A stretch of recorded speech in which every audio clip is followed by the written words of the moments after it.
पिछले एपिसोड में हमने देखा था कि लान सिचन वांगजी को बोलते हैं कि वांगजी मुझे तुमसे कुछ ज़रूरी बात करनी है, और वो वांगजी को सिचुई के पास छोड़कर ही चले जाते हैं।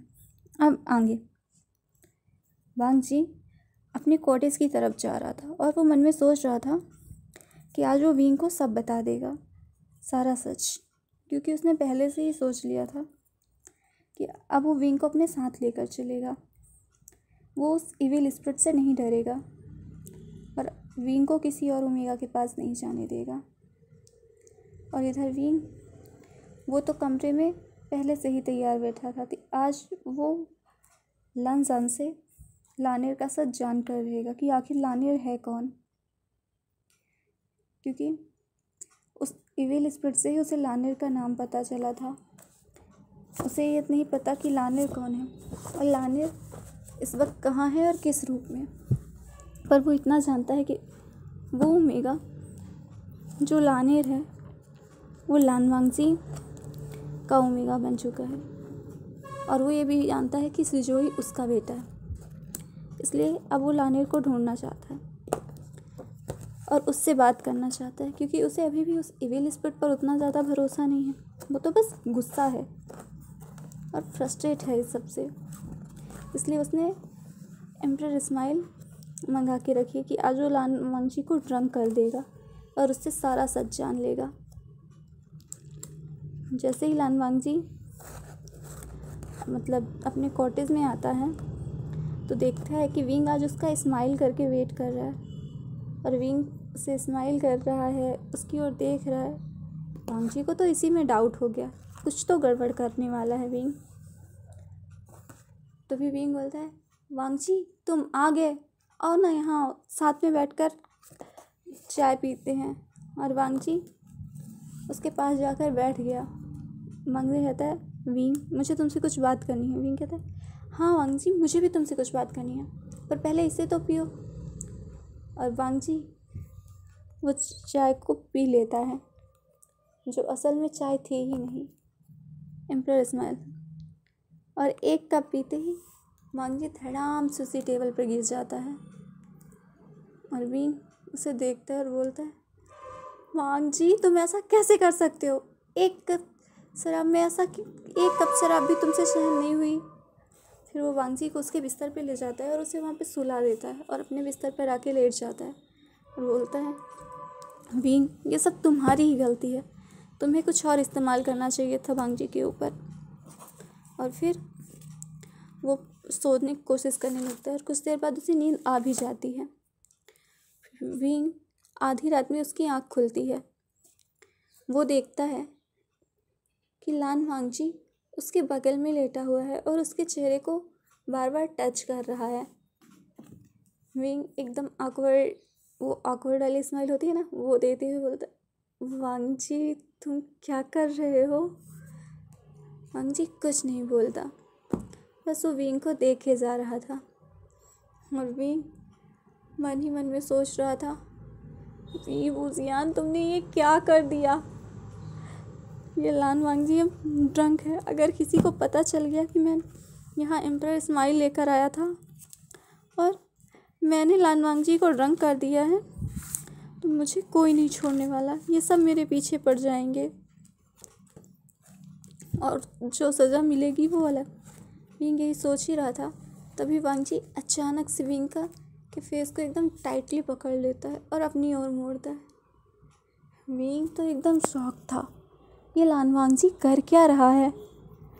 वो कोई कड स्लिम नहीं है, वो एक अल्फ़ा है, कोई ओमेगा भी नहीं है, और ये वांगजी उसके साथ क्या करना चाहता है? पर वांगजी तो विंग के चेहरे को कस के पकड़ के अपनी ओर करता है और उसकी ओठों अपनी ओठों के बीच में ला लेता है और उसे एकदम रफली सक करने लगता है। विंग तो पूरा शॉक्ड हो गया था कि वांगजी आखिर कर क्या रहा है। और वांगजी विंग को एकदम किस किए ही जा रहा था, उसके लिप्स को सक कर रहा था, पर विंग वो तो अपना माउथ ओपन ही नहीं कर रहा था। लान वांगजी को एंट्री नहीं करने दे रहा था। लान वांगजी भी फ्रस्ट्रेट हो रहा था इससे, और वो विंग की लिप्स पर वाइट कर देता है। इससे विंग के मुंह से थोड़ा हल्की सी मोन निकलती है, बोलती आ, और लान वांगजी को मौका मिल जाता है। वो अपनी विंग के माउथ के अंदर इंटर कर देता है और उसके माउथ को एक्सप्लोर करने लगता है। उसे एकदम ब्रूटली सक करने लगता है, एकदम डीप पैशनेट किस। और धीरे धीरे विंग भी उस किस में मेल्ट हो जाता है और वो भी उसे रिस्पॉन्स करने लगता है।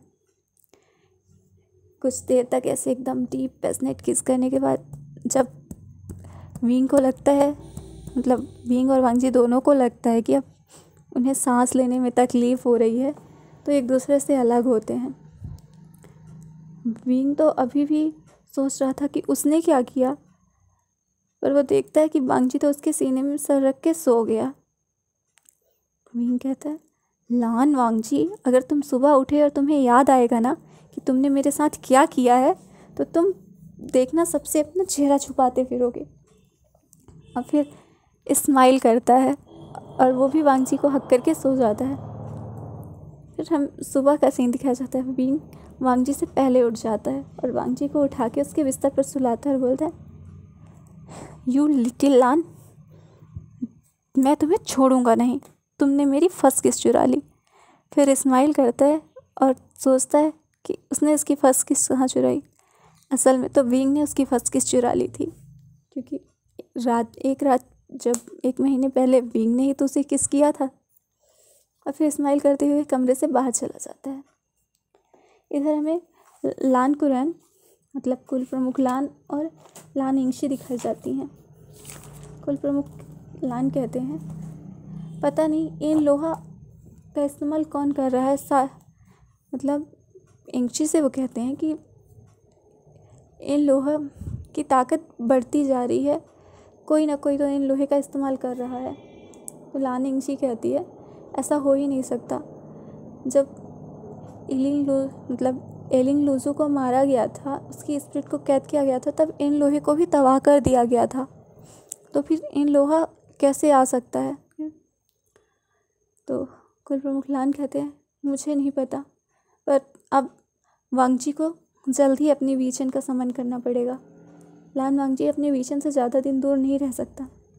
तो यिंगशी कहती है, ऐसा नहीं हो सकता। अगर लान वांगजी ने अपनी विजन का समन किया तो वो इविल स्पिरिट आज़ाद हो जाएगी और लान वांगजी को भी सब कुछ याद आ जाएगा। उसे कोई नहीं रोक सकता। ये कर्ज उसने खुद को दिया था। उसे हमेशा विजन से दूर रहना पड़ेगा। तो कुल प्रमुख लान कहते हैं, ऐसा नहीं हो सकता। तो फिर इस वक्त उससे लड़ेगा कौन? जो भी इन लोहे का इस्तेमाल कर रहा है वो बहुत ही चालाक है, वो सारी बातें बहुत अच्छे से जानता है। तो वो ये भी जानता होगा कि एलिंग लूजू पूरी तरह से कैद में नहीं है, उसकी स्पिरिट का एक हिस्सा अभी भी गायब है। तो यिंगशी कुछ सोचती है और बोलती है, चिंता न करें, लानजान इन सब के बारे में वो कर ले, मतलब इन सब का हल ढूंढ लेगा। तभी वहाँ पर लान सिचैन आते हैं और वो भी ये सारी बातें सुन चुके थे। वो बोलते हैं कि फादर, क्या ये सब वांगजी के अलावा कोई और नहीं कर सकता? तो उसके फादर बोलते हैं, नहीं, वांगजी को ही ये सब कुछ करना होगा। ये सब उसकी गलती से ही शुरू हुआ था। अगर वो उस इविल स्पिरिट से कभी प्यार ही नहीं करता तो कुछ होता ही नहीं। तो यिंगशी कहती है, ऐसा नहीं है। तो वो बोलते हैं, यिंगशी, तुम जानती हो कि वो उस इविल स्पिरिट की हाफ सोल कहाँ है, तो तुम बता क्यों नहीं देती? तो यिंगशी कहती, आप भी जानते हैं कि आधी सोल को ख़त्म करके कुछ नहीं मिलेगा। उस सोल को तभी ख़त्म किया जा सकता है जब वो सोल पूरी हो और उसके पास उसकी पूरी पावर हो। पर अगर उस जो इन लोहे का इस्तेमाल कर रहा है उस इंसान को वो हाफ सोल वाला इंसान भी मिल गया जिसके पास उस इविल स्पिरिट की थोड़ी सी सोल भी है, तो इससे वो उस इन लोहे को का इस्तेमाल करना सीख जाएगा। उसकी उस इंसान के खून की एक बूंद भी उस इन लोहे को एक्टिव कर देगी और इससे सब बर्बाद हो जाएगा। पूरा कल्टीवेशन वर्ड ही ख़त्म हो जाएगा। वो इंसान यहाँ तबाही ला देगा। यिंगशी कहती है, ऐसा कुछ नहीं होगा, मुझे हांग वांजुन पर पूरा भरोसा है। वो ऐसा कुछ नहीं होने देंगे। वो हर बार की तरह इस बार भी सब कुछ रोक देंगे। पिछली बार भी उन्होंने ही तो सब कुछ रोका था। तो सिचन बोलता है, बिल्कुल नहीं, मैं नहीं चाहता कि वांगजी पिछली बार की तरह इस बार कुछ करे। वो हर बार खुद को ही ख़त्म क्यों करे। तो इंची कुछ नहीं बोलती, चुप हो जाती है। तभी वहाँ पर एक सर्वेंट मतलब डिसिप्लिन आता है और वो डिसेबल आता है और बोलता है, कुल प्रमुख लान राजकुमार लान सज़ा लेने के लिए वो आए हैं। तो वो बोलते हैं, लान उसने क्या कर दिया, उससे तो कभी गलती नहीं होती। क्लाउड ड्रेसेस में एम्परर स्माइल लेकर आए थे और उन्होंने एम्परर स्माइल पी है। सब एक दूसरे को शॉकिंगली देखने लगते हैं। लान वांगजी और एम्परर स्माइल कभी नहीं। सब बाहर आते हैं तो देखते हैं कि लान वांगजी वी वुजियान को पकड़ कर लाया था और घुटनों पर बैठा था और विंग को भी पकड़ रखा था और बोल रहा था कि उन्हें सज़ा दें क्योंकि उन्होंने एम्परर स्माइल पी है। विंग तो उसकी ओर शॉकिंगली देख रहा था, यार तुझे पीटना है तो पीट, मुझे क्यों पिटवा रहा है। और सिचन को तो हंसी आ रही थी वी वुजियान के रिएक्शन देखकर, क्योंकि और सिचन ये भी समझ गए थे कि हो ना हो मास्टर वे ने ही कुछ ना कुछ किया होगा। फिर कुलकुमुखलान वांगजी से पूछते हैं कि क्या उसने एम्परर स्माइल पी है। तो वांगजी कहता है हाँ। तो वी वुजियान बोलता है, वो मेरी गलती है, सब मेरी गलती। अपने ऊपर गलती लेने की कोशिश करता है, पर प्रमुख लान कहते हैं गलती की है तो सज़ा मिलेगी। विंग मुंह बनाता है। फिर तभी वो उन दोनों को 30-30 कोड़े मारने की सज़ा दे देते हैं और वहाँ से चले जाते हैं। विंग लान वांगजी की ओर देखता है और कहता है, तुम्हें तो मैं देख लूँगा। फिर दोनों को ही कोड़े पड़ते हैं। उसके बाद विंग अपनी पीठ सहलाते हुए जा रहा था कि उसे दर्द हो रहा हो। तो इधर लान सिचन आते हैं और उसको बोलते हैं कि वो मतलब यहाँ महल से पीछे एक कोल्ड झरना है, वहाँ चला जाए। लानजान भी वहीं पर है, वहाँ जाकर उस झरने में कुछ देर स्नान करे और वहाँ पे खड़ा रहे तो दर्द कम हो जाएगा। तो विंग भी वहाँ चला जाता है और बोलता है, लानजान को वहाँ देखता है तो बोलता है, लान वांगजी तुम यहाँ अकेले आ गए अपने चोट को ठीक करने और मुझे नहीं लाए, जबकि सज़ा देने के लिए मुझे खींच कर लेके गए थे।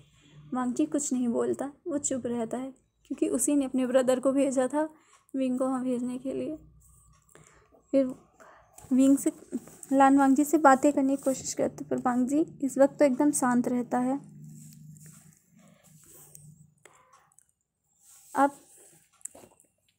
जो मतलब कोल्ड पॉन्ड के आसपास ही उन दोनों को कुछ आवाज़ें सुनाई देती हैं, पर कोई दिखाई नहीं देता। दोनों बाहर आते हैं। वांगजी ने पूरा ड्रेस पहन रखा था। दोनों बाहर आते हैं। विंग बोलता है, लान वांगजी तुम्हें कुछ सुनाई दिया। वांगजी बोलता है, मुझे कुछ सुनाई नहीं दिया, और वो वहाँ से चला जाता है। विंग भी मुंह बना के उसे चिढ़ाता है और वहाँ से वो भी उसके पीछे पीछे चला जाता है। और इधर हमें एक कमरा दिखाया जाता है जहाँ पर एक इंसान पूरे ब्लैक रोब में एक छोटे से लोहे के टुकड़े को काबू करने की कोशिश कर रहा था। तब वहाँ पर एक और इंसान दिखता है जो वाइट रोब में आता है। बोलता है, आपने मुझे यहाँ क्यों बुलाया। तो वो जो ब्लैक रोब वाला इंसान था वो बोलता है, याऊ मैंने तुमसे पहले ही कहा था कि तुम्हें क्या करना है। आखिर वो लान इंगशी कर क्या रही है, उसे तुम यहाँ कब लेकर आओगे। तो जो याऊ था वो बोलता है कि शायद हमें जल्द ही वो मतलब एविल स्पिरिट का सोल का वो टुकड़ा मिल जाएगा, सोल का वो हिस्सा मिल जाएगा। तो बोलता है वो क्यों, कि शायद लान इंगशी को किसी से प्यार हो गया है और हम सबको पता है कि हांग मानसून इलिंग लोजू के अलावा किसी और से प्यार कभी कर ही नहीं सकते। तो वो जो ब्लैक रूम में इंसान था वो हंसता है, एक इविल स्माइल करता है, बोलता है ठीक है उस पर नज़र रखो और जल्दी से रहो। तो वो बोलता है उसकी ज़रूरत नहीं, वो इस वक्त लान क्लैन में ही वो इंसान है। तो मतलब वो जो ब्लैक रूम वाला, तुम चाहते क्या हो? तो वो बोलता है मुझे सिर्फ विभूजियान चाहिए। किस ये कौन है? किस तो याऊ उन्हें बताता है कि विभूजियान जो है वो जियांग सेक्ट का हेड डिसेबल है, तो एक अल्फ़ा है। तो वो जो ब्लैक रूम में था वो बोलता है ठीक है। तो फिर वो बोलता है कि आप लान क्लैन में हमला कर दीजिए और वहाँ से आप एंगशी को ले आइए। एंगशी अगर यहाँ वेन क्लैन में आ गई तो वो इविल स्पिरिट एंगशी के पीछे पीछे खुद ही यहाँ आ जाएगी और इन लोहे के नज़दीक आते ही आपको पता चल जाएगा कि वो इविल स्पिरिट कौन है। तो वो मान जाता है विन रूहान। तो हम यहाँ से तो ये तो जान गया कि वो जो काले रूम में इंसान था वो ये विन रूहान था। तो अब हम अगले एपिसोड में जानेंगे कि क्या विन रूहान सच में लान क्लैन पे हमला करेगा या नहीं।